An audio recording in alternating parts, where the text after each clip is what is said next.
Well, to everyone, I think we might have some more people walking over from Jofine, but we wanted to start because we have a big panel today and a lot of panelists. Let me first introduce myself. I'm Jeremy Druker, and I'm the Executive Director of Transitions, which is a media development NGO based in Prague. We publish an online magazine about Central and Eastern Europe and also do a lot of journalism training. And we've also been experimenting with various business models over the last 13 years or so. So it's a topic very close to my heart, and we sat down a couple weeks ago with Jakub Klepal from Forum 2000, and we were trying to figure out a topic to cooperate on. And there are a lot of prominent topics on the agenda, as you've all seen, and many of them about the media's role in acting as a watchdog and pushing for democracy. But obviously, I hope it's obvious, that it's very tough to do that unless you're financially independent in some way, and a way you're comfortable with as well. So what we're going to talk about today, and my remarks are going to end there because, as I said, we have many panelists, are the different models that are in the world today and what kind of tensions those bring. And I think we're going to speak very broadly about the topic and not simply about the traditional model of having shareholders or a single owner or a couple owners own a media outlet, but also talk about different models that are around today, nonprofit models, different kind of payment systems, and we're going to look at these topics both specifically and then rather broadly of what they all mean for the media. So I think we'll leave it there for now, and I'd like to ask Kavi. I'm not going to try to butcher everyone's last name today, so we're going to have a very informal approach, and I'm going to call everyone by their first name. So I'd like Kavi to begin. I'm also not going to go over the bios. You all have programs. We don't have much time, and I don't want to read through everyone's bio. So you have it. If you're more interested in the background, they're over there on the table if you don't have it already. So Kavi, if you could begin, and please just a short introduction about yourself and a presentation of 5 to 7 minutes. Thank you. Well, thank you, Jeremy. Good afternoon, everyone. It's good that he used my first name. In Thailand, you call by first name. If you don't want to be my enemy, you call me by my last name, and you're going to mispronounce it anyway. It's Chongkittavorn. It's too long.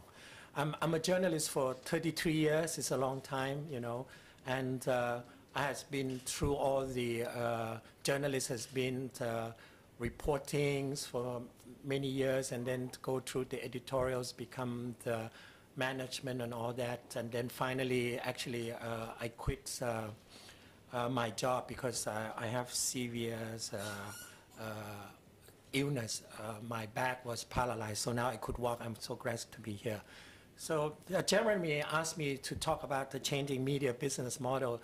In fact, I don't care that much now that I do not manage newspaper. I remember when I started out 33 years ago, my first job was to report one good story a day, make sure it's a good story, and report to one editor when I was a journalist. Now, 30 years after, when you report one story, make sure that you have different versions for TV, for radio, for Twitters, for social media. Fortunately, I don't maintain any form of Facebook. I'm pretty frank to say that I have no Facebook. I don't do tweets. I just do good old journalism. I write 850 words columns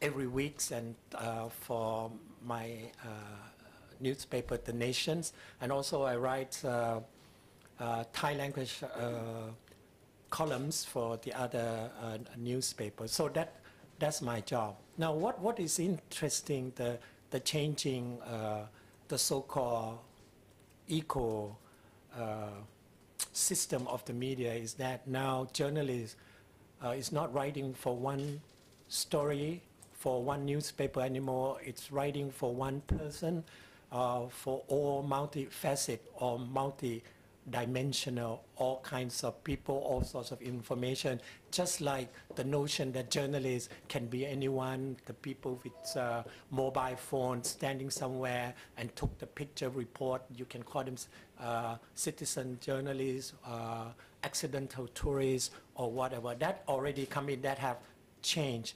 But briefly, I want to stress that we live in the worlds of convergence, convergence, and convergence. The three convergence, that means now news reporting, you have to converge all the traditional type with digital media. So I have to do all sorts of reportings. I have to comment on TV, on radio, and write short ones so that I can send for SMS and others. And then you have this kind of convergence within your office space.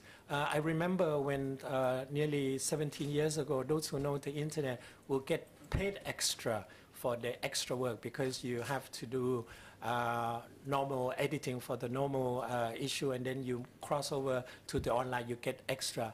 Now this day, if you don't know to do internet, do tweet and all these things, you're fired, you will lose your job. And then the third convergence is the management, because you have to go for different segments. But I noticed one thing, that financial independence is no longer the issue anymore, because you have to depend on one big sponsor or two big sponsors, and then you survive. That kind of financial independence cause problem. I remember when I was a young journalist, we have all kinds of small advertisers that keep the newspaper going. They can be classified advertisings, small, some independent organizations, some tender from the government.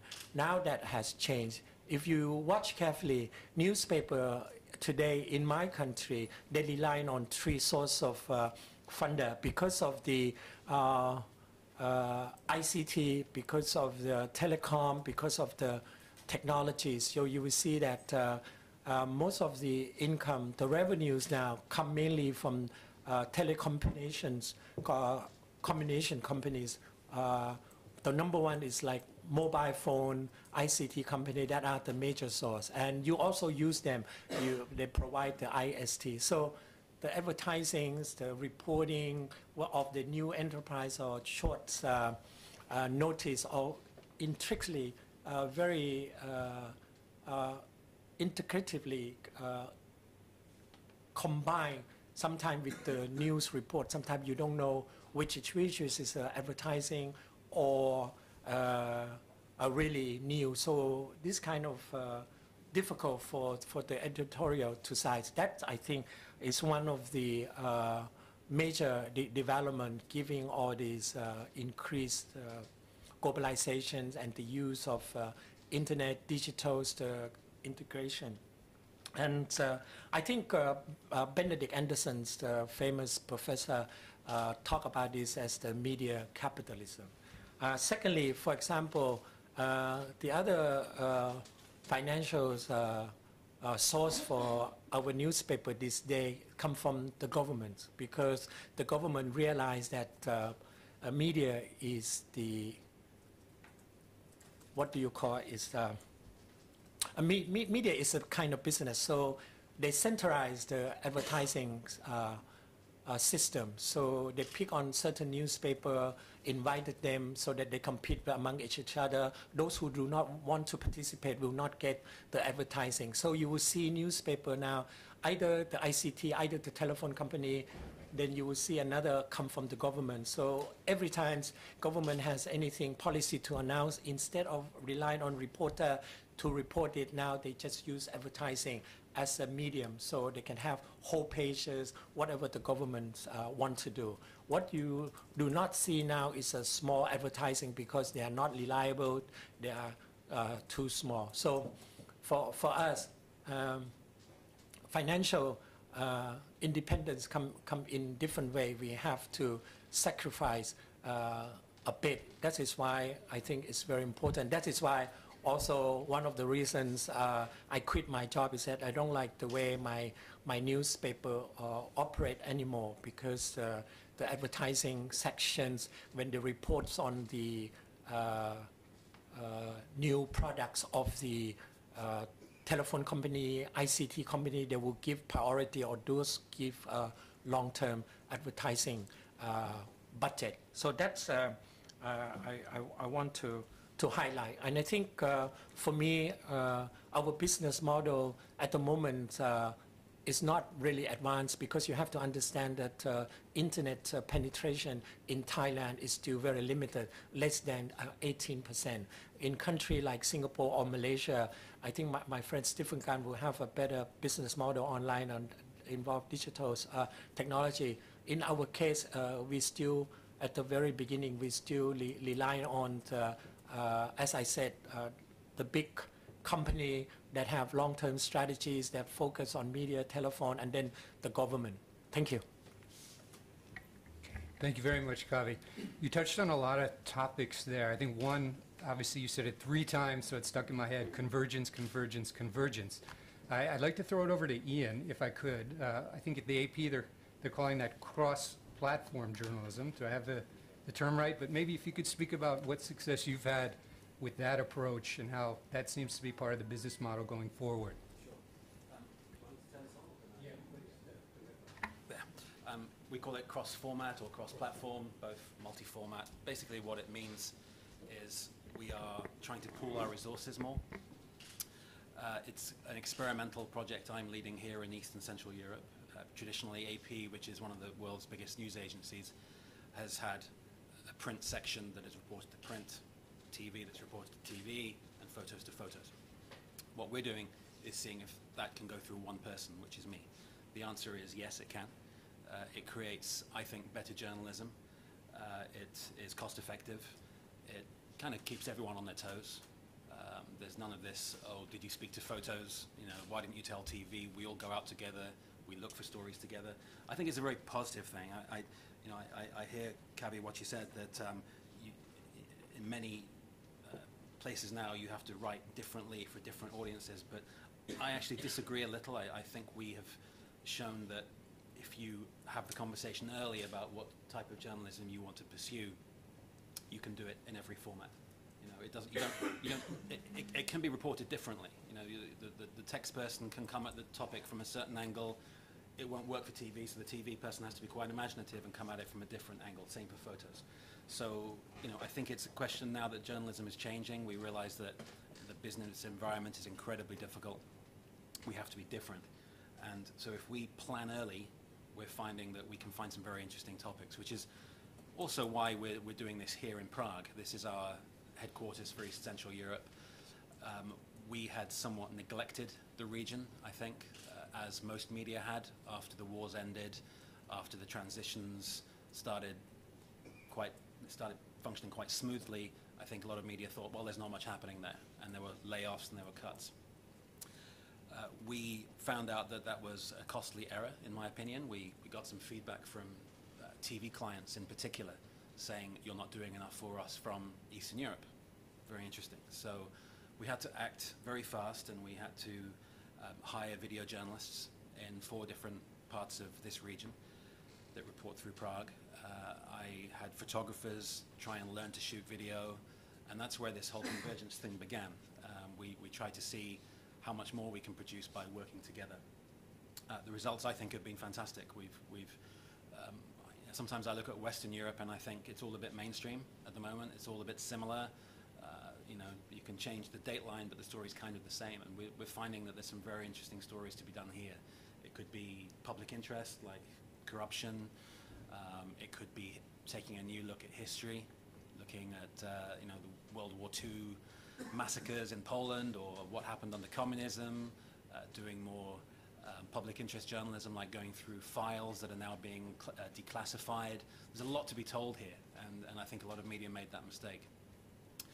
And as a result of what we're doing here, we're now at AP trying to do similar projects elsewhere. We're going to do this in Moscow for Russia and the CIS. We're also doing it in the Middle East. So yeah, it's convergence. You know, there are misgivings from some people, from some journalists at the beginning. The print guy thinks, why are you turning me into a TV director all of a sudden? And the photographer says, I don't want to shoot video. But I find that, you know, it's not just a one-way street. It's not all for TV. The print person goes out with the TV crew, sees more interesting things, comes back, writes more interesting stories. I think the photos are better as well because they go out as teams more and they push themselves more. So personally, I think convergence is a really, really good thing. Okay, thank you. Well, I'd like, if we could, to turn to a different topic on the agenda, which is business model, specifically payment walls. So I'd like to turn to David, and if he could please speak about Piano Media, which is making a big splash in Central Europe over the last, what, year and a half? Yeah, 18 months. So if you could first just maybe for our audience describe what a payment wall is, and then please tell us about your progress so far. Right, okay. So payment walls were first attempted by the New York Times in 2004 when they decided it would be a wise idea for them to put all of their columnists, make people pay to read their columnists, and this was ahead of the time. Nobody wanted to pay for them. That thing crashed and burned. But what it did set a precedent for is people wanting to, or newspapers realizing they couldn't give away their content anymore, particularly their most exclusive content. They felt that they needed to charge for this. And the precedent that had been set on the internet since 1996 was give away your news and advertising will pay for it because you attract so much more advertising. The problem with this model is that the digital dimes are not worth the dollars that you get in print revenue. You don't have the pass along, plus you're not hitting your subscriber audience, particularly in the 1990s and the early 2000s when the ISPs, when you weren't able to target your ISPs as specifically as you can now. Google has kind of changed that, but not much because Google gives away all of their content as well. So paywalls are a reaction to giving away free news. And what you're asking people to do is to pay for content that they perceive as valuable.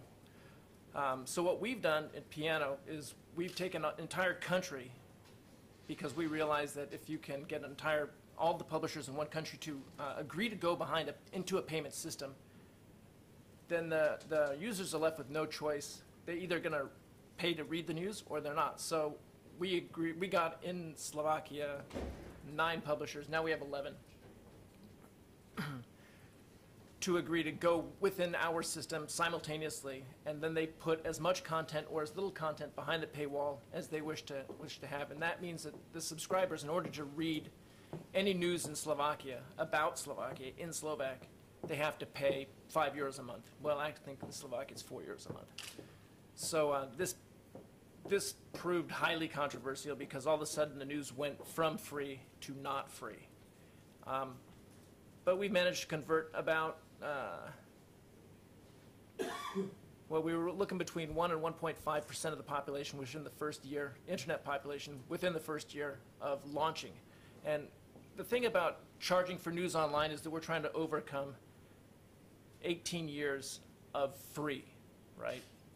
Which is a hard thing to do because people with music, with film, everybody wants to steal or take everything for free, and what happens is that the value becomes less. So we're trying to make the newspapers realize that they need to value up their product yet again. So it's happened in Slovakia, and we've gotten about 1.5% of the people in Slovakia now paying for the news. They get it on a recurring basis, and we make it happen more and more frequently.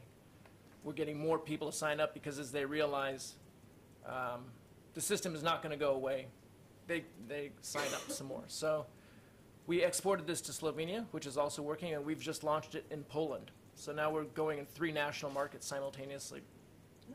It's garnered a lot of interest from other countries and other clients, other publishers throughout the world because without any kind of monetization, they're going to pass away, I guess. And we're seeing this, a consolidation of newspapers where newspapers, they're either going they're cutting their print editions, or they're just failing entirely, like San Francisco failed, like Seattle failed. The Times-Picayune in New Orleans is going to a three-day-a-week publication. So everybody's looking at some kind of payment model. The other kind of payment model we have, or there exists, is called a metered paywall, which is where people are allowed to read certain number of articles, like 10 articles per month, and then after that they have to pay. This model is employed by the New York Times primarily because it means that they see themselves as a storefront, so that if you like something, you walk into the store, you can look at something, 10 articles per month, but if you actually want to have that, you have to buy it. So that's their paradigm, and that's been picked up by about 300 newspapers in the United States, and it's increasingly getting looked at abroad as well. The Wall Street Journal doesn't run that. The Wall Street Journal runs the third kind of model, which is an opaque paywall, which is also run by the Times of London, which means that you can't read or look at anything. without paying for them. So they're counting on the fact that they're going to get all of their subscriber information, and then they're going to monetize that to their advertisers by having more information. Is that all right? Yeah. Okay, thank you. I think all of this must be very interesting for Stephen over here, because Stephen has been experimenting with different forms of paywalls for 13 years, if I'm correct. My publication also started about 13 years ago. But I think you've made a big success of it and shown that it can work on the other side of the world. So if you could please tell us about your experiences so far. Thank you. Content is king, so they say, but that's not true. Content is not king. Actually, technology is. You can see that the internet revolution has produced great wealth for technology companies, but not for content companies. And that's the same story when it comes to advertising. Really, when it comes to online advertising, it is not the content company that's making money out of it. It is technology companies like Google, Facebook, you know, companies like Yahoo, Microsoft, AOL.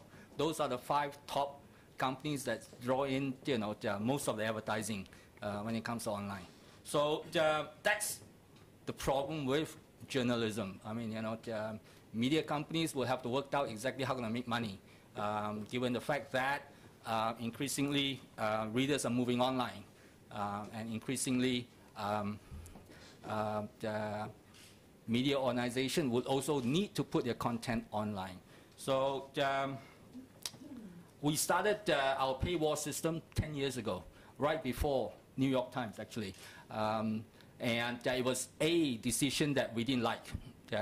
In fact, there was a big debate among, you know, the journalists within Malaysia Kini. You know, as a company that is producing content purely on the internet, because we do not have any print publication, and the reason why we do not have any print publication is because we cannot get a license to print. So we've been, you know, forced in a situation where we have to give our content on the internet. And even then, the penetration rate was not very high. So it's not something that we like to do. It's not something that we somehow felt that, you know, that we need to go to the internet because of the fact that, you know, this is a new thing. It was because we've been forced to do it. I'm not a great believer at that time on the internet because of the fact that, you know, there's so few people actually having access to the internet. How are you going to get across to a lot of people? And of course, you know, everyone at that time was talking about advertising. It was great. Initially, during the internet, the first .com boom, 1999, 2000, there were a lot of internet companies that's been set up, a lot of startups, a lot of venture capital being pumped into internet companies, and they're all advertising in Malaysia at that time, because we're already the biggest website. So when the .com bust came a year after, in 2000, 2001, they all died, you know, they all disappeared, and we lost our advertising money. And we were, you know, at the verge of actually following them to the grave. And we decided that, look, you know, there's no other choice but to get our readers to pay. And you know, when we pull out the paywall, we, you know, immediately our readership went down like a brick. And we were not very confident about it. But good thing was that we persevered. I think it took us about 3-4 years before we could see the numbers going up again. Eventually, we turned a profit. We've been turning a profit for the past 6 years now. And I think, you know, over the years also, the good thing about it is that it's not just subscription, but also the fact that advertising has increased. That's because of the fact that, you know, penetration rate has increased, and companies are much more amenable to advertising online, to the point where now, you know, 50% of our income is from subscription. another 50% from advertising. It's a good mix in that sense. I don't think you can actually have a sustainable website through advertising alone, nor through subscription alone. I think you need both in a sense. That's from our experience. We ask our readers to pay $50 a year. That's our subscription rate. I always believe that independent media needs independent financing. There is no running away about that until and unless you can actually raise your income independently. You cannot call yourself an independent media. So in that sense, that is the key, really. I think eventually you would need your readers to actually make it a point that, look, if you want to support independent media, then you would need to actually pay for it. If you don't believe in it, then definitely there will be no independent media in your country. So in that sense, it's important, it's crucial. And what is my final point, I think, would be about the fact that just to take a little bit further in terms of advertising.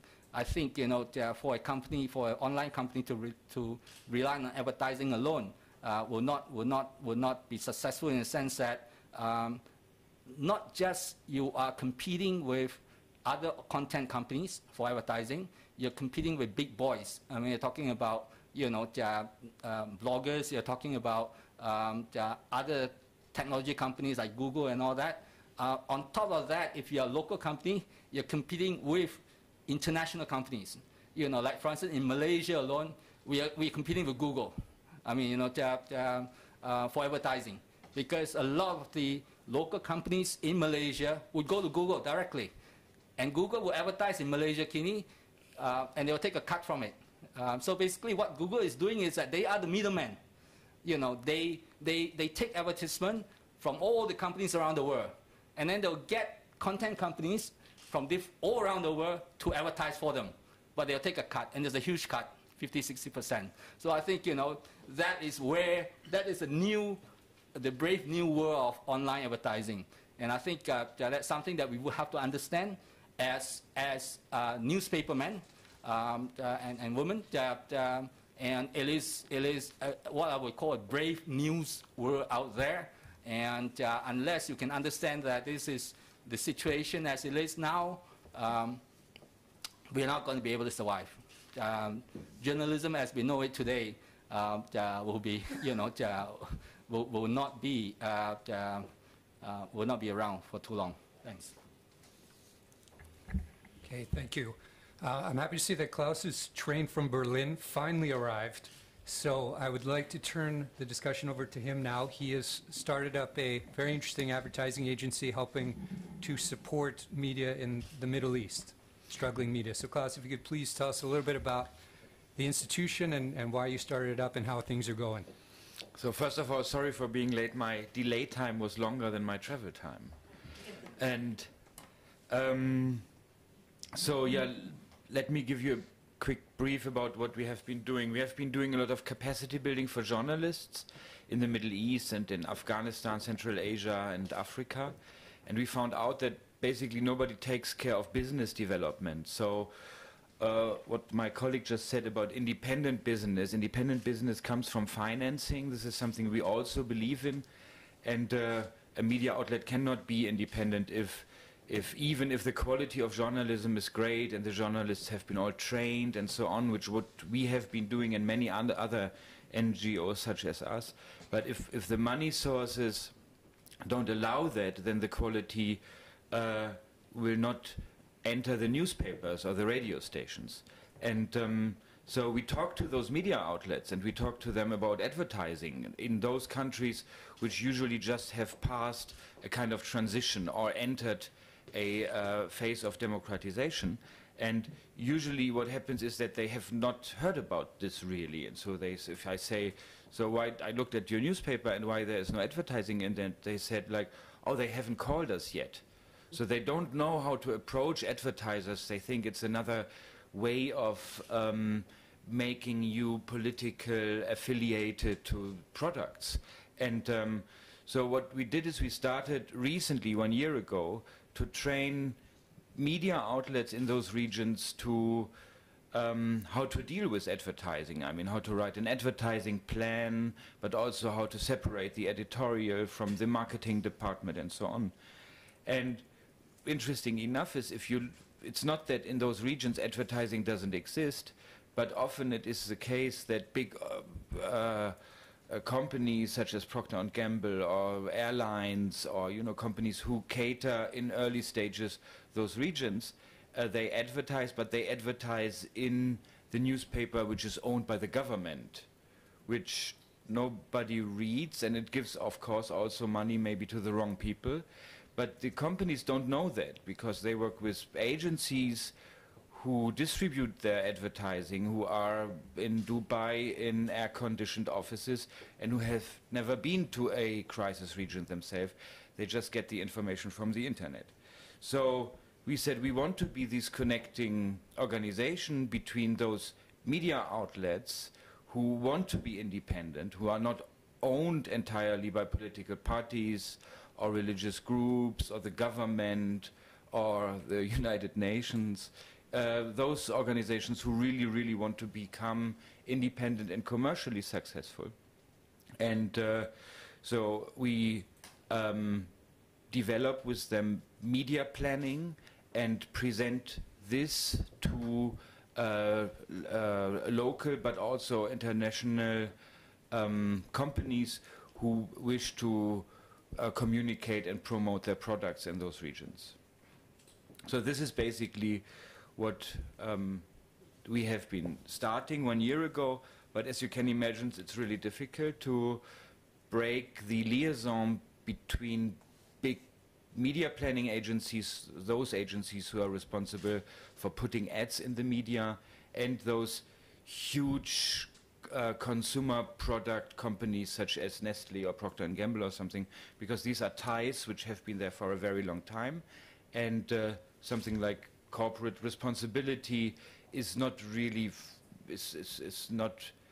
really easy to communicate with them, because we believe their products or their value in the society would be much higher if they advertise in the right media, not in the wrong media. So we try to convince them, and yeah. So, but this is basically the method we developed at Plural Media Services, an organization which tries to make these media outlets independent.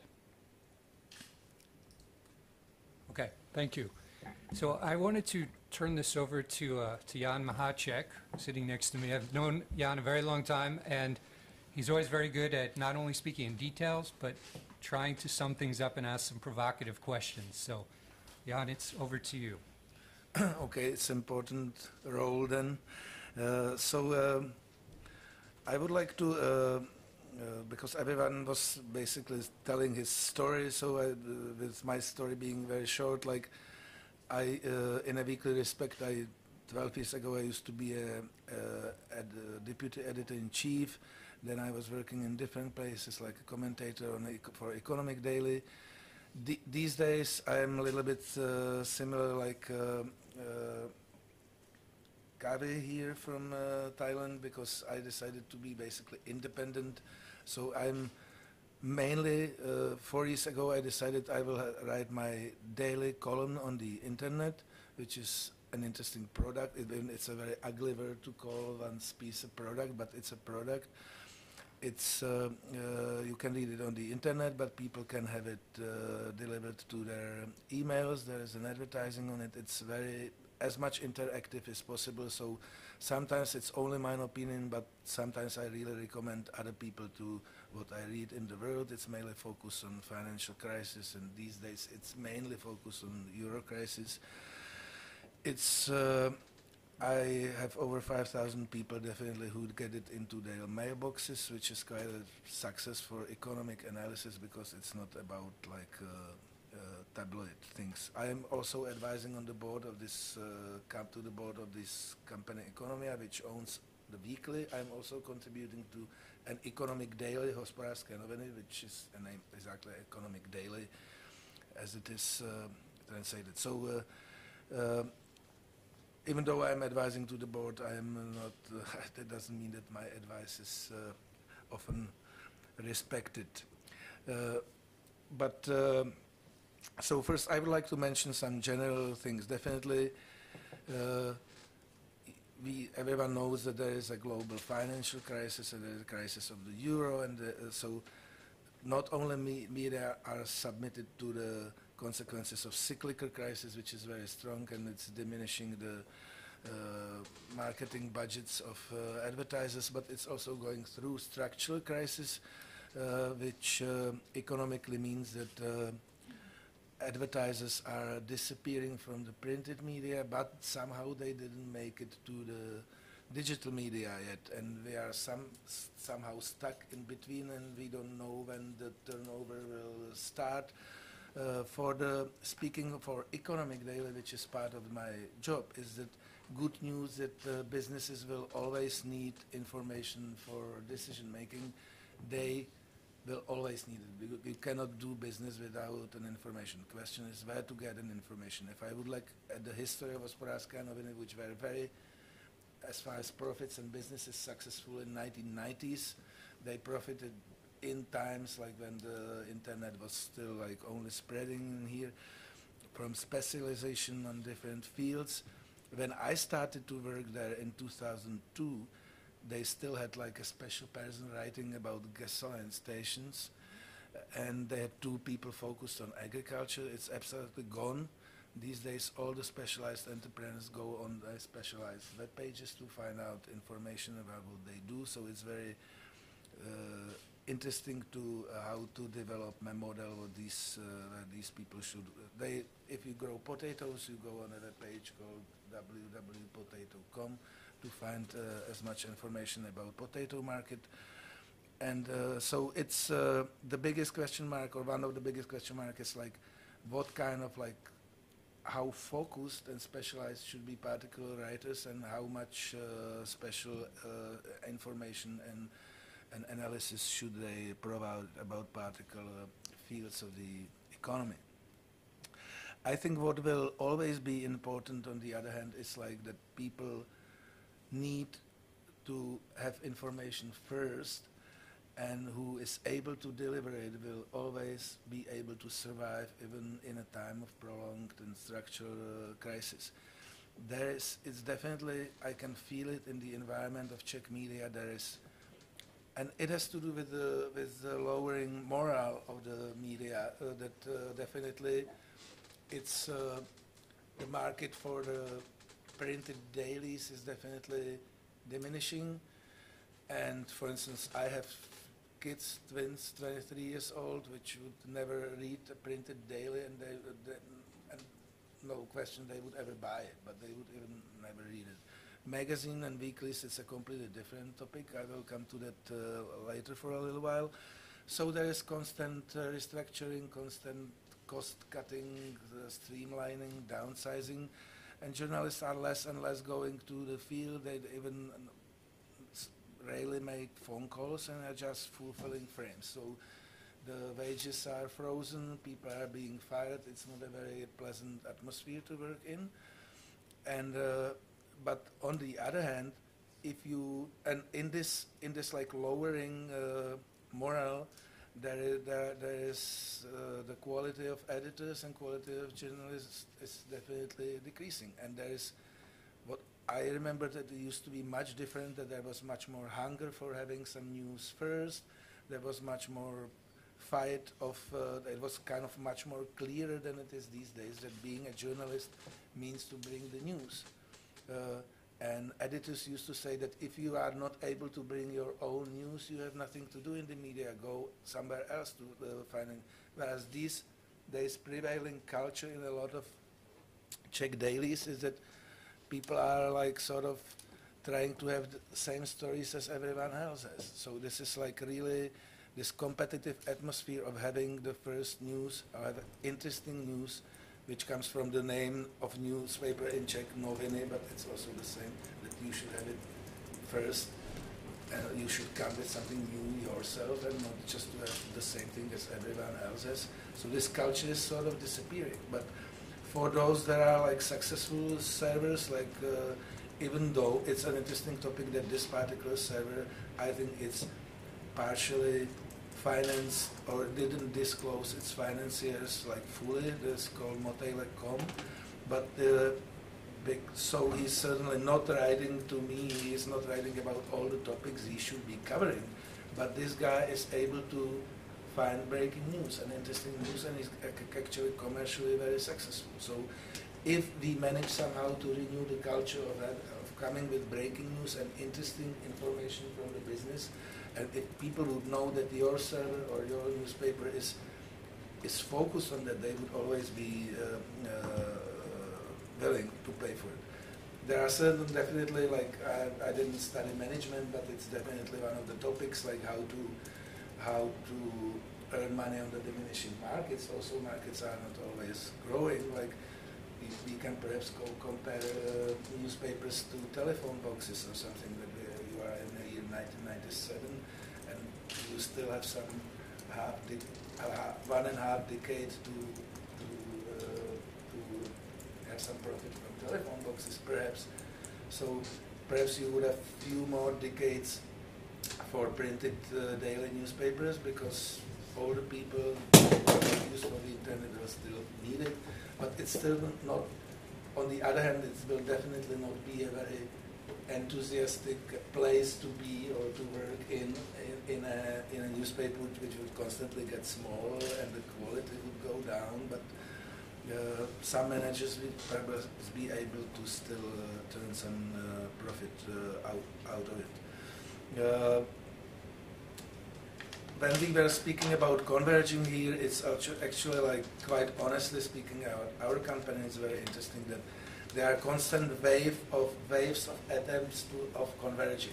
So suddenly they come like, we have to do more videos and we have to do more and this and that, especially videos, because as far as Facebook and social media are concerned, I am promoting myself. I don't need any technical assistance for that, but I myself go like twice a week to Czech TV to comment something to the radio, like I'm constantly on the phone to do the radio 3 times per week, 4 times per week. So I was wondering why don't we do it more like in-house, that someone should be available in the camera, it should be constantly on the web. I am sitting there, so there should be no problem.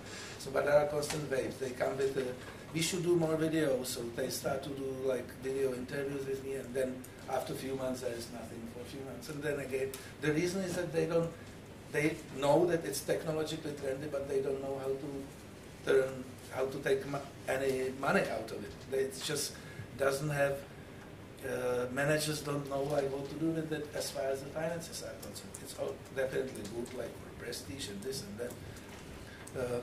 I have one big question myself, like we are speaking about these payment walls.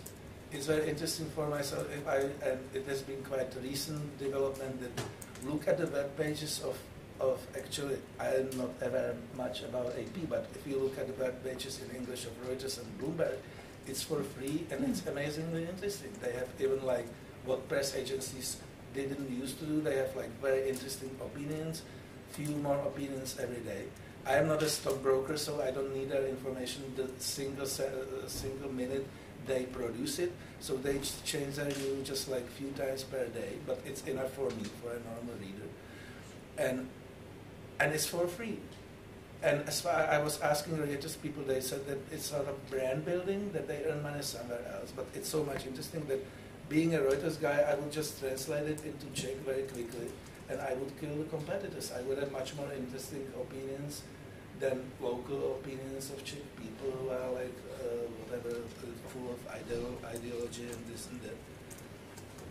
And they will just like overall the media, which would try to lock themselves, and they have basically nothing to offer as far as the content is concerned.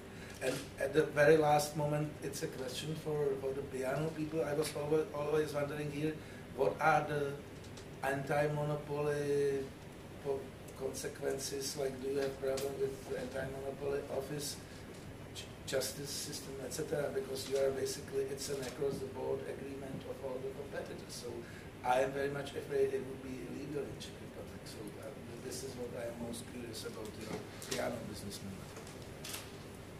Thank you, guys. Can you hear me?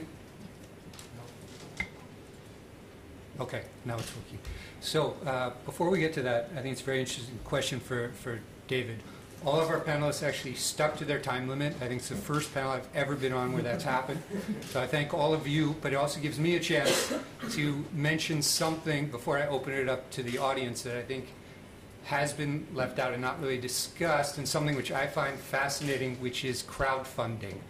So I'm not sure if people are familiar with the term, but it generally means crowdfunding, the idea of a lot of small payments from the crowd, from people out there, combining to something quite significant to help fund something.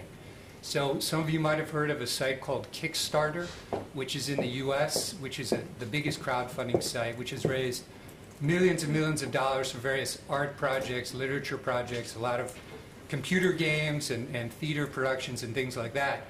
But there have also been some very successful media examples on Kickstarter. And I wanted to just take really a few minutes to tell you about that before opening it up for questions.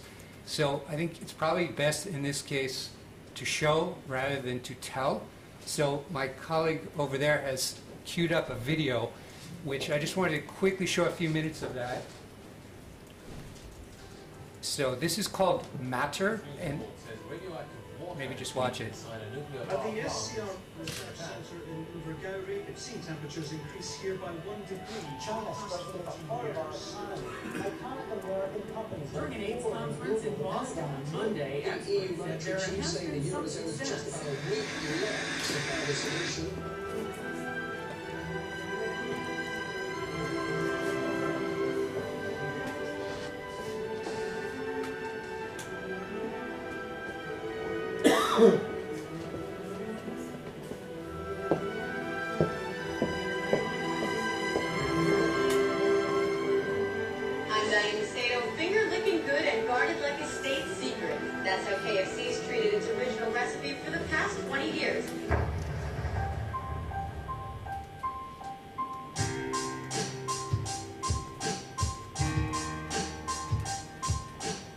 Long-form investigative journalism about these topics is really important. It's a really good way, and sometimes the only way, of getting to the truth about very complex ideas that are shaping the world around us. If you combine a compelling narrative with an important topic, you hit this fantastic sweet spot.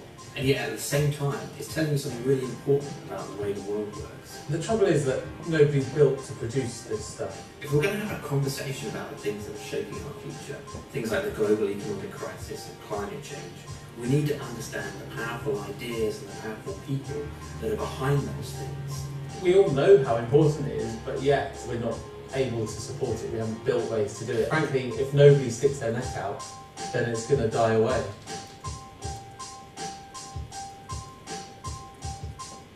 Okay, that was just to give you a bit of taste of their approach, but this site had a goal on the Kickstarter site of raising $50,000. They made that in 2 days. And so far they've raised $140,000 among, as you can see up there, 2,500 backers. So I'm just raising this. This is probably not something which is going to save the media, but it is an important development that I think a lot of smaller organizations could use something like this to get started. And there's another site, just very quickly to show it to you, which some of you might not have heard of, which is called Emphasis, which is focused on photojournalism. And again, it's a crowdfunding approach. You can see right here, there are people that propose to do various photo essays and photo projects. If you scroll down a little bit more, these are the people that are backing it. You can see how many backers. Usually it's a time-specific campaign. They have to raise a certain amount of money within a certain period of time. This site has been around now for about 2 years and has raised around $450,000 among the crowd to fund these types of projects. So there is some potential there. Again, you're not going to use this to save the Guardian or something like that, but it does present a lot of interesting opportunities. So I just wanted to present that, and now I would really like it if we could open it up to the audience, and I hope people will have some questions for our panelists. Maybe we can actually first start, just to start with Jan's question to get things moving. So, David, I know it's a question that I've asked you as well. So, Say it again. just the question of how anti-monopoly offices might view what Piano is doing and why you're not a cartel.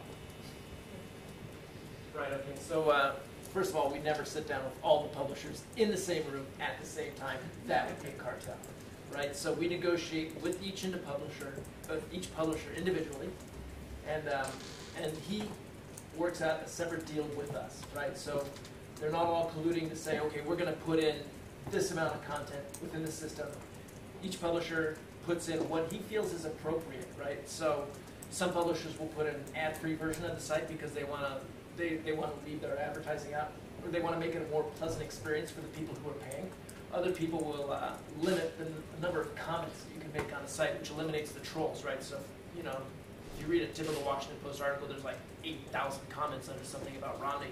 Most of them are like, you're a jerk. You know, you're a jerk. So, but you eliminate that if you make people pay for it, because as soon as you get trolled, you get booted off, you have to pay another €5 to get on the system again, and eventually it becomes economically disadvantageous for you to do that. So that's why we consider it not a cartel. We also went to the Anti-Monopolies Commission in Slovakia and asked them before we started the system. Absolutely. Yeah, sure. I mean, there is this concern. Okay, thank you. So please, if there are questions in the audience, yeah, up here in the front row. Do we have a microphone? Yeah, please. Could you please just identify yourself first? Thank you. My name is James Randerson. I'm an environment science news editor at The Guardian. I'm disappointed to discover that we don't have the answer to save The Guardian here, because that's why I came.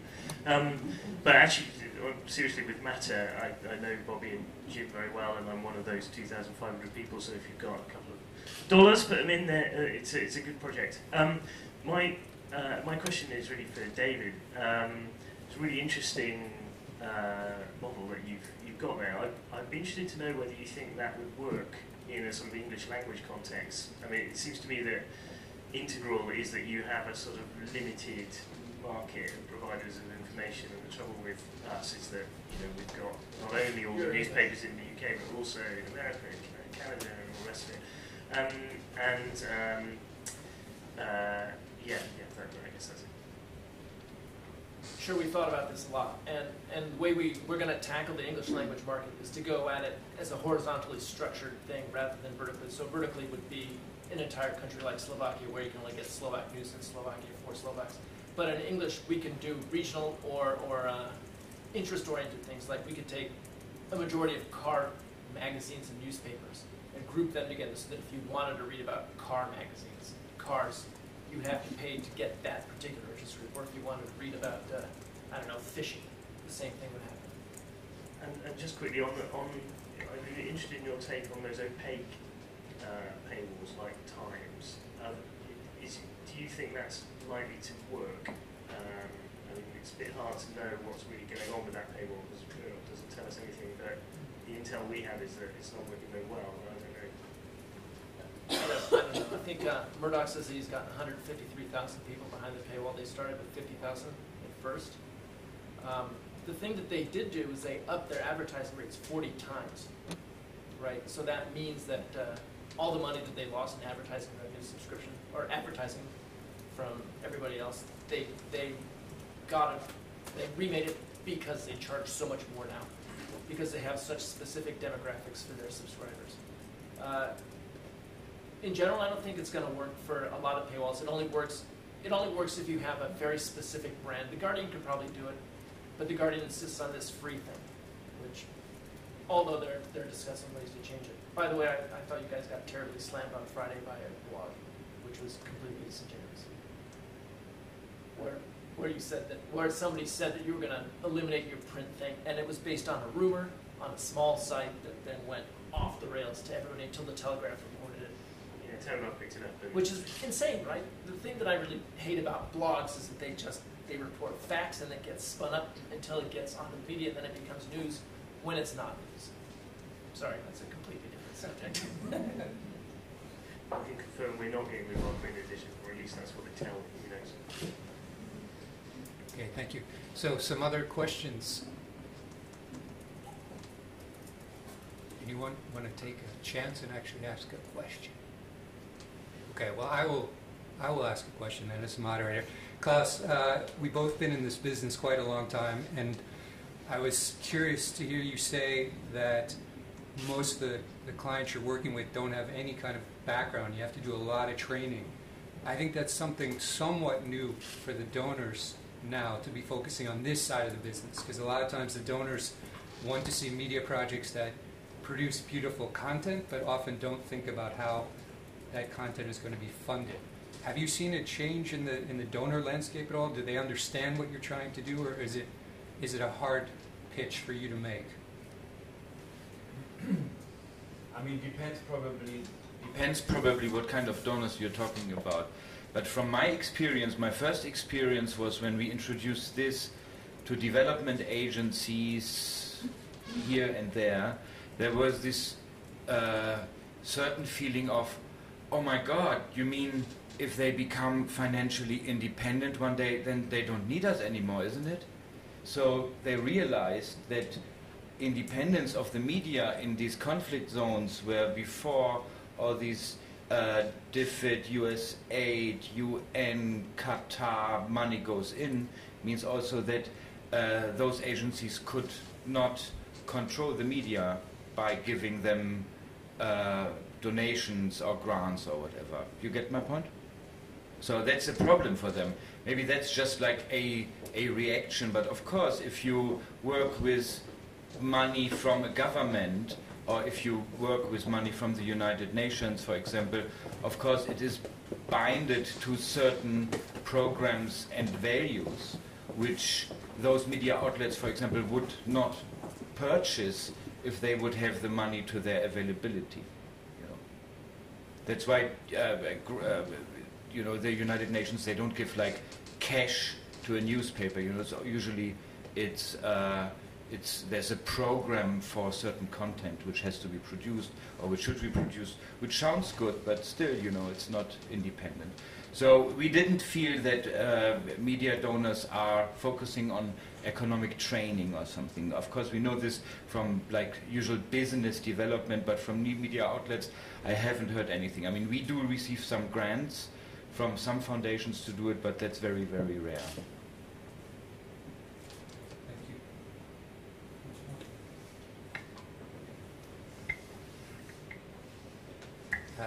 Any other questions? Okay, I will continue then. I wanted to ask both Kavi and Stephen the question of the pressure on finding new business models and the economic pressures. If you think there's a huge difference between what's going on in Western Europe and North America and what is hitting Asia, I was curious to see there was an article on the Global Post a couple days ago that was actually talking about newspaper circulation and how many times we focus on the decline of the media and circulation in the US and in Western Europe, but in other countries it's actually going up. In India, for example, in Brazil, the New York Times is going to start up a Portuguese version, I believe.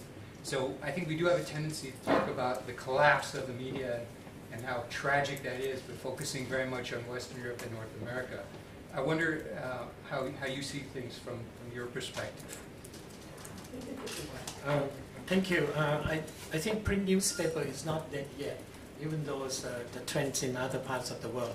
Certainly, for instance, in my newspaper, our circulation is down. It's down not because of economic factors, it's down because our readership, which is over 45, die. You see, because our readers die. This is why we sell less newspaper. But what I'm trying to say is that print media still have future. For example, country like Burma, which is a very exciting place. In the past 3 months, there are like 12 newspapers popping up. So certain countries have reading habits like India, Vietnam, and Myanmar, Burma. In the case of Thailand, we don't read.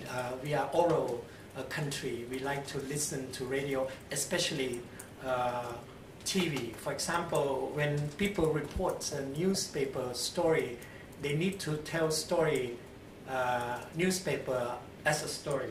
Sometimes with mixtures of comedians mixing in. So that is the new trend. So entertainment is one of the trend.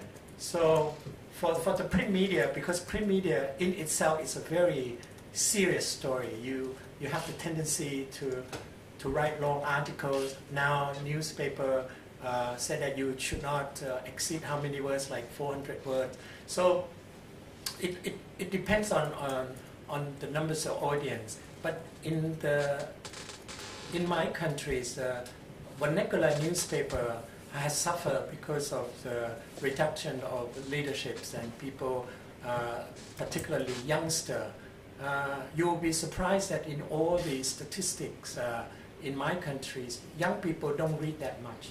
And they do read, for example, short messages, and some of them just enter the internet, but they do read news very superficially. They just go on the headline. So that is the trend. That is why in certain countries, print journalism will face great difficulty, particularly in my country, but not in Burma or Vietnam or in the case of India.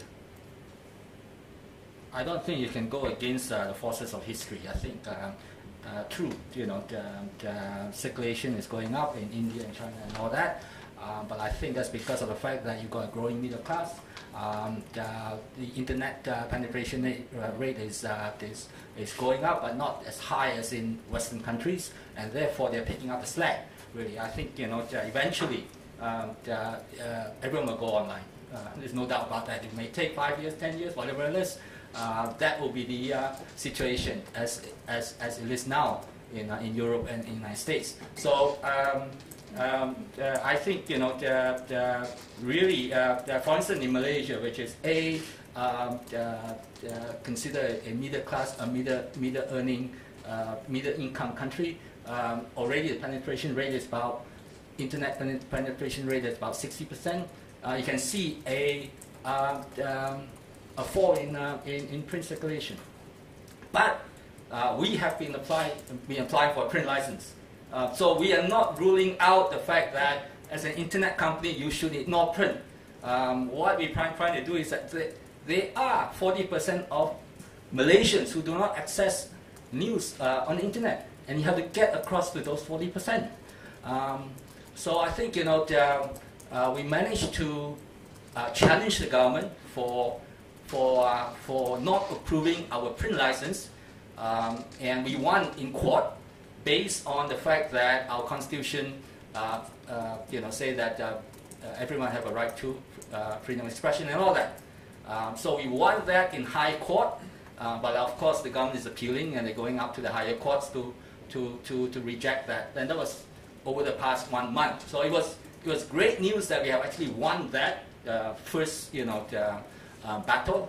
But I think most likely we're going to lose it in the higher courts because of the fact that the judiciary, the appointed judges up in the higher courts are much more tied to the government than perhaps the lower courts. So in that sense, I think we're going to lose it. But I think again, as a company ourselves, as a journalist company, I think you cannot ignore all the different platforms. But there's one point I want to make. I think news organizations have sold themselves short. I think they should have implemented the pay model right from the very beginning. In the 1990s, late 1990s, when the internet was just coming up, I believe that if they could sell news through their print publication and all that, the content is good enough for people to buy. It will be the same with the internet. I think perhaps it's 10 years too late, but I still don't think it's too late. But perhaps it's 10 years too late because of the fact that a lot of the people on the internet are getting used to free content, and therefore the resistance to paying is much higher today as compared to 10 years ago. And I think that was perhaps newspapers are killing themselves for not, they are saying that, look, our content is good enough for readers on the internet to pay for it. Thanks. Yeah, we have a question, please. Can you just wait for the microphone? Thanks.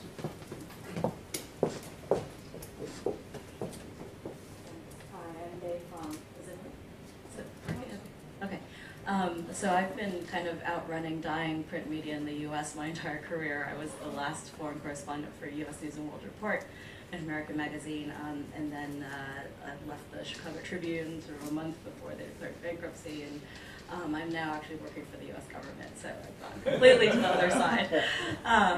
But my question is, there's been a lot of exploration in the U.S. at least for all these different models for investigative journalism. So the foundation model like for ProPublica and crowdfunding, as you say, but not that much for foreign correspondence. And I'm wondering, someone brought up Global Post earlier. My understanding is that they're not doing all that well. But I'm wondering if anyone on the panel has sort of any idea. That I recognize it's sort of an American-centric question, but I feel like it's sort of a time when that sort of correspondence is more crucial than ever, and so I'm wondering if there are any ideas out there. Thank you. Anyone want to take that? Yeah. I will just have a short remark as far as foreign correspondents are concerned in Europe in general and in Czech Republic especially. It's very tragic and dramatic that in times of a Euro crisis where the opposite should be happening, in last like 3 or 4 years, number of Brussels-based correspondents is like 1/3 what it used to be. So which is not only connected with the media crisis, but it's also connected with the fact that there is nothing interesting happening in Brussels because everything is decided in Berlin and Paris, and less things are unfortunately decided in Brussels. But it also has to do with the crisis of the media. So here it's absolutely dramatic. All the commercial or independent dailies had their Brussels-based correspondent. A few years ago, these days only public TV has and public radio has a Brussels correspondent. So in the role of public media actually for keeping us from isolation is very important because commercial media don't have resources anymore for foreign correspondents. So it's still, I know that it's not so optimistic as it used to be for the U.S. media, but it's much worse in Europe, unfortunately. I'm from Thailand, and I sympathize with you because not many organizations support correspondents to do investigative reports. From my experience, I heard of 3 organizations. There is Johns Hopkins University that provides us funding for journalists, particularly to do investigative story in foreign countries. And secondly, it's the Night Leaders Foundation who provide also scholarship for journalists to stay in a particular area for extended period of time. And you probably know the last one, Consortium of Investigative Journalists, and that is a very good organizations. It get together journalists from various parts of the world to do one story that have connectedness. And I think that is a good model. I'm heading an organization called Southeast Asian Press Association. We are starting to do something like this because we realize that a lot of issues that journalists pursue in separate countries have the same connectedness. For example, if you write about human trafficking in Burma, it's also related to Thailand or Malaysia because some of the Burmese migrant workers end up in Malaysia. So if we can organize a consortium of journalists with one funding, we are trying to do that so that we can get Malaysian journalists, Thai journalists, and Burmese journalists collaborated. And as Jan has said that number of correspondents in Southeast Asia had dwindled because during the Vietnam War you had as much as 250 journalists, foreign correspondents stationed in Bangkok. Now it's like about less than 100, and the majority of them are Chinese. And also the second ranking is Japanese. It's no longer New York Times or Los Angeles. Now New York Times cover half of Asia from Peking or Tokyo. Washington Post have no correspondence. They use stringers and all that. So I think that's the phenomenon. Jeremy, I'm just going to add that I insist on remaining an optimist on this matter. I think we kind of feel sorry for ourselves at times, but sometimes we have to remind ourselves that the audience has never been so big. We all remember 10 years ago when you were hoping your article might get in the newspaper and some people might get it. Now we have a worldwide audience. So I hope, maybe I'm just being naive, that the foreign correspondency will bounce back. The audience is huge. We've all got smartphones or tablets or computers, and we can reach so many people. And from what I was saying earlier, I'll add that some of the stories we're doing in this region, sometimes we think, oh, it'll just be of interest in the region. Well, we're always amazed to see how well it does in very far-flung parts of the world. So there's a huge appetite. I don't think we've found the pay model, with apologies to David. Hopefully we will. And also we have to remind ourselves that it's not just, we don't want paywalls so that we get paid. That's nice, but it costs an enormous amount of money to cover the news, and especially to investigate, to cover wars. And my last point is that there have been so many moments in recent history where journalists, I think, are really looking in the mirror and saying, why didn't I do more? Why didn't I see that? It could be Lance Armstrong with all his Tour de France victories. It could be the Iraq War, where everyone fell for this line of WMD. But I think that the standards are still rigorous, and people are holding themselves up to high standards. We're just at a bit of a watershed moment where there's a lot of nonsense on the internet. There's a lot of plagiarism. How are you going to get people to pay for your content behind a paywall if someone, for example, in the UK just takes that content, copies it, and puts their byline on it? Not the Guardian. Guardian is brilliant at crediting, but so many newspapers do that. So I just think we're at that watershed where hopefully content will be king, and some of the other nonsense will be flushed out of the system. And if you do good journalism, and if you do investigate, people will put money into it. Did you want to add something, Klaus? Yes, I would like to. About your question, this payment ideas for correspondence, we saw this also in German media, that there's not enough articles and reportage from the regions we know so well and we like so much, North Africa, Middle East, and if you open a German newspaper, you have always the same article you have always from the same guy an article who's living in Cairo and he's like 100 years old. Because the newspapers kicks out new correspondents or whatever. So our solution model was different. I mean, our question was not how can we get money to foreign correspondents. The question is more like how can we get content from these regions in the newspapers. So what we were trying to do is, or what we did is that we connected local journalists to newspapers. You know what I mean? It's like, so you don't have a German guy in Sudan, you have a Sudanese guy writing because he's there already. For him, $50 is a lot of money. And, he's on the ground, he's there, he has been watching it his whole life. So he eventually knows it much better than the German guy who knows there for a lot of money and writes one article for $5,000, including flights. So, but of course this was very difficult because as everybody knows here who works in newspapers is that the newspapers really did not want to have material in their publication from those people, from this perspective. Because, they said the audience doesn't know the writer, suddenly there's a Sudanese name in my Guardian or whatever, and the audience is not used to this name or whatever. So it was in the beginning, it was very, very, very hard to convince local media to publish material written by authors from these countries, which now has a little bit changed in some big German newspapers. But just one idea.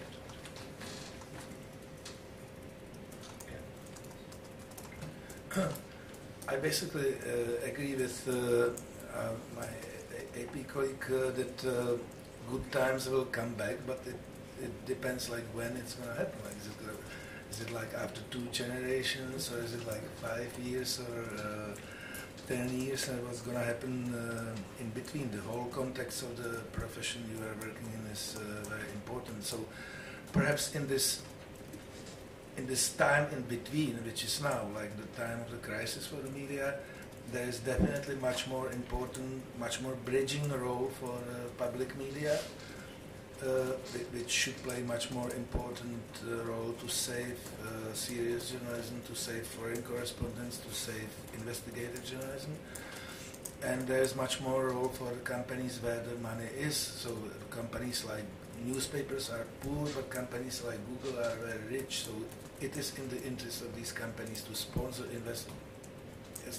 serious content in the media, including investigative journalism, because people seek things through Google, but they need to seek something there. There must be something there. So it's in their interest to sort of put back their giant profits to promote serious journalism. And it's going to happen sooner or later, I believe. If I could just add, before we move on, this is also a topic close to our hearts, because we run a course twice a year for aspiring foreign correspondents. And we've been doing that for 6 or 7 years, but it gets harder and harder to make the case that they're going to find a well-paid job somewhere. But I think, as Ian said, there is this worldwide audience. There are a lot of outlets out there. So the case that people can just, as many things they do, one thing can be writing articles for a foreign audience for maybe a smaller outlet. Maybe it's not a huge outlet, but they're also training, or they're studying at the same time or something. I think there are more outlets than there used to be. But it does get tougher and tougher. You mentioned the crowdfunding example. Right now, we're hoping to launch next year a crowdfunding platform to support independent journalists around the world, basically. So some of those people might be foreign correspondents because they're working for international media because they can't work for their local media. But we think that this model does have some potential. So we will see. Also, Ian, I think, was a little modest, but AP is doing well enough in the region that they're actually hiring now, right? Which is, as opposed to other media, not today, not here, if you're looking for a job, but they are adding people, which I think for me that was an optimistic thing. Well, we added people. It's always tough. There was a business case, and it was mainly TV driven. We were told you're not doing enough, so we had to hire people. But yeah, we're on the lookout for good journalists, and you may have people that have been somewhere for 20, 30 years think it's a job for life, but that doesn't really exist anymore, as we all know. So absolutely, and I think hopefully most media models will be like that. If someone isn't finding the right stories, then maybe it's time to ask why, and give work to those young, hungry journalists that do want to go after that story. You also managed to raise a very interesting topic of the donor-funded model. ProPublica in the U.S. I've been there, has an amazing, huge newsroom, millions of dollars. There's an organization called the Bureau Investigates in the UK. Also, a foundation grant helped them get started. There's a slightly different model here in the Czech Republic, which I'm hoping Jan can talk about, where the local coal baron, Mr. Bakala, owns the Ekonomia printing house, including Respect, which is, I think, widely recognized as the best weekly here and doing the best investigative journalism, among some others. But one of the leaders, and I know Jan has spoken, I saw him interviewed in an article saying that it works pretty well in the context of the Czech Republic, but it is a question how widely spread this model can work and how independent outlets can really be. And I don't know in Asia if there are any examples of that, of successful models, of one donor, not a typical oligarch, as we might talk about in Central and Eastern Europe, but someone rich with ideals that has managed to fund a publication and kept it going without interfering. So I don't know if any of you want to talk about that, or if Jan wants to talk about the experience here. I think also that's perhaps part of what we're going to see as the years go by. Well, I'm not any speaker of Mr. Bakala, but I certainly can confirm that he is not influencing the content at all. That the media, are both the daily of Pražská noviny and weekly, are absolutely free. Even though all the politicians are convinced that the opposite is true, even enemies of this publishing house among journalists, or enemies of Mr. Bakala, whatever, they admit and who have an experience from inside or are from other media know that he is not influencing. But maybe it's just a rare example. But you also wanted me to mention this example of Aktuálně CZ, who started this product called Insider, which is like sort of privileged content, like with exclusive investigative reporting, which is a very good idea. So they just like show people a short example what is this investigative story including, like which is for free, but if you want to continue and get deep insight, you have to pay for it. But as far as I know, like at this moment, they only have few hundreds, either like 300 or 400 subscribers to Insider, which is not much. So Aktuálně as such, like a media outlet, is losing enormous money every day. So it's probably, unless they are bought by someone rich, like Mr. Bakala, who is not, as far as I know, intending it. Like, but there are others, like Mr. Babiš, who is another, like, Czech oligarch. So he is interested, but it's a matter of money. So, but Insider is certainly a very interesting product, but it's still not doing very well. It's based on one investigative figure of Aktuálně, which is Sabina Slonková, who is the investigative star, and it's based on her and her abilities, but it should have been much more successful than it is. Yeah, please. It was very unfortunate that the experience in Europe is not applicable to part of Asia from the country that I know. Because most of the people who go into the media normally would seek, in the end, more political power as the end, as the outcome of their sojourns in the media. I have never seen a philanthropist that say that we will support media without bias, indeed. But there is one model that is being used in Thailand, but it's not in printed media, but it's on broadcasting. Thailand is the first country in the world that has set up the so-called public service television network that fund by tax collecting from tobaccos and liquor, 3% called sin tax. So that is the models that now is being discussed widely in some of the countries like Burma. They have followed us. So that is the kind of the model. We don't have the one that you're talking about. Stephen, do you have any examples or hopes that that could ever work?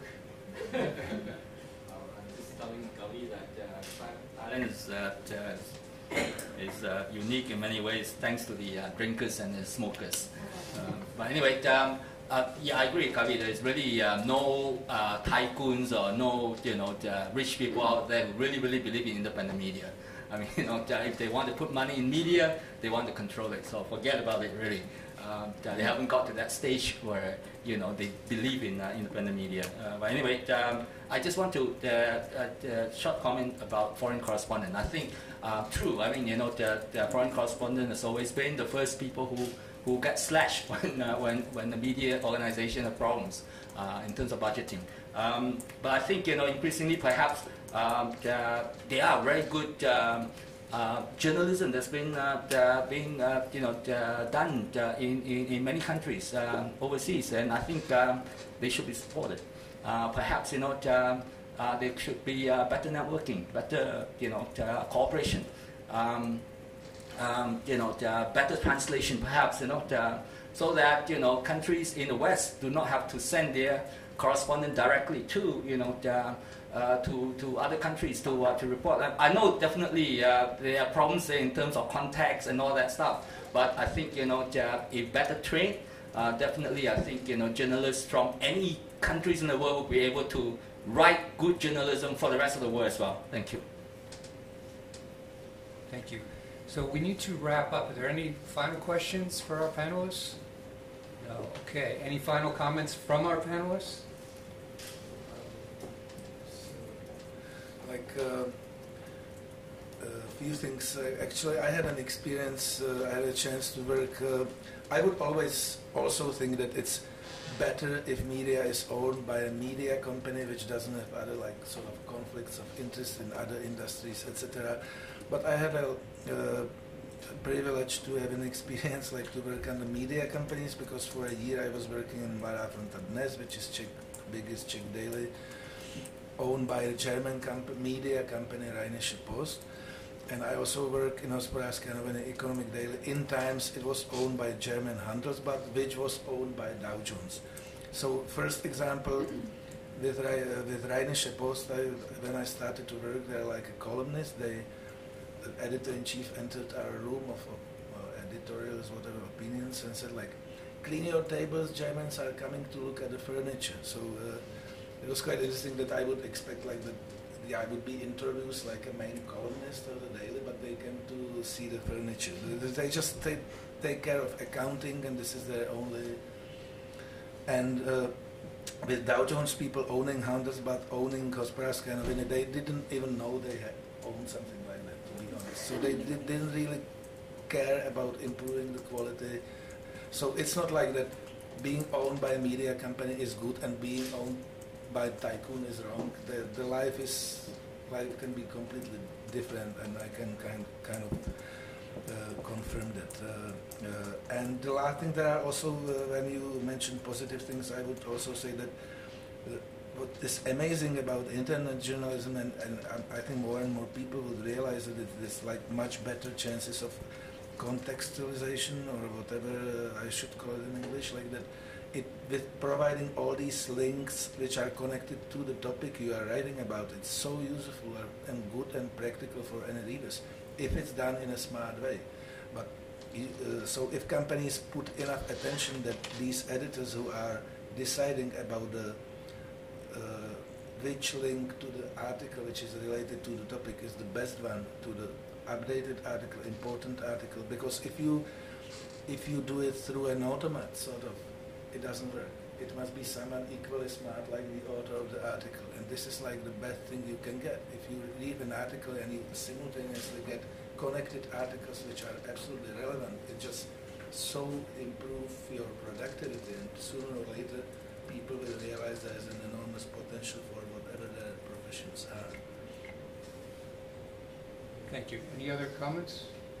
Okay, I think we'll wrap it up there. I hope this has been a mixed picture of where we are now, and you weren't coming here and thinking, or leaving and thinking too pessimistically. I think there are a lot of people thinking about how to solve this crisis, and there are different models out there, and I think a few years from now we'll see some kind of galaxy of different models. There definitely won't be any one model that saves the media, but a combination of things which hopefully can make things work. So thank you all for coming, and have a good rest of the forum.